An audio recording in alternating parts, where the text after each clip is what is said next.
Hello everyone. I, Anu Dhariwal, welcome you all to our first history class. In this session, we are taking History Part 1, Chapter 1 from your NCERT book. The title of the chapter is How, When and Where.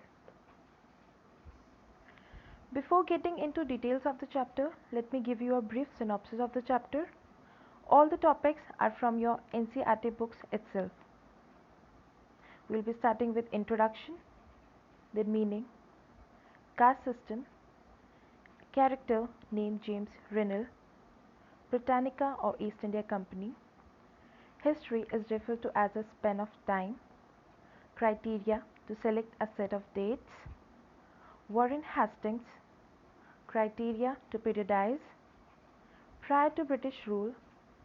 Classification of Indian history. Time notation. Change of modern period to colonial. Sources of writing history. And last but not the least, what official record do not tell. Let us first begin with the introduction to history. History is the study of past events and it is much more than memorizing dates. Children, if you take history as only for memorizing dates and if you believe history is all about memorizing, remembering dates, then you're wrong. What actual history means is the study of past events.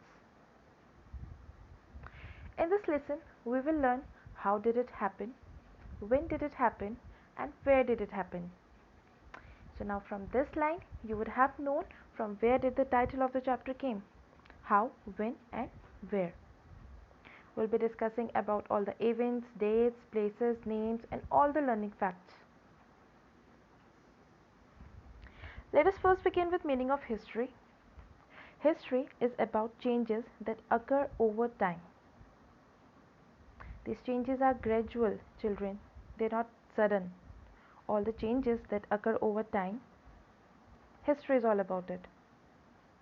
That is, finding how things were in the past and how things have changed.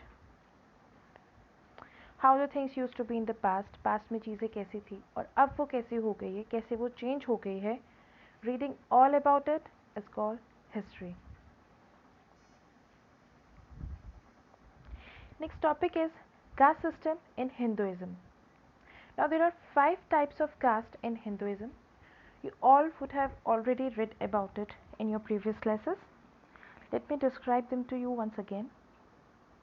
The 5 castes are Brahmins, Kshatriyas, Vaishyas, Shudras, and the Dalits. Priests and academics were involved in the Brahmins caste. Warriors and kings were placed in the Kshatriyas. Business communities were generally referred as Vaishyas. Servants and subordinates to Vaishyas, Kshatriyas, and Brahmins were categorized under Shudras. The untouchables do all the lower order work and were subordinate to all, and they were referred as Dalits. So, here are the 5 castes: Brahmins, Kshatriyas, Vaishyas, Shudras, and the Dalits. Let's talk about James Rinnell. Children, he played a very important role in our history.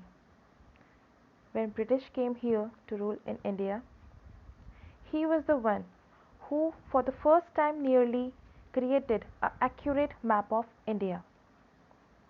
He was born on December 3, 1742 in England and died on March 29, 1830. He was a leading British geographer of his time. So, he constructed the first nearly accurate map of India. He joined East India Company and became Surveyor General of Bengal from 1764 to 1777. Again, I am repeating, children, history is not about just memorizing the dates. So, why is James Rinnell so important? as I already told you, he was asked to construct the first map of India. Now, he was an enthusiastic supporter of British conquest of India. So Reynolds saw preparation of maps as essential to the process of domination. He thought it would help the British Company or the Britishers to rule or to dominate more over the Indian country. There was a picture that shows some Brahmin people handing over some text, ancient text, to the British East India Company, which suggests that Indians willingly gave over their ancient text to the British East India Company. The symbol of British power, as if asking her to become the protector of Indian culture. They meant to show that Indian people need the Britishers to protect our Indian culture. But as we know that this was not all true. Let us only discuss this today. We'll be continuing with the next topic in our next session. Till then, take care.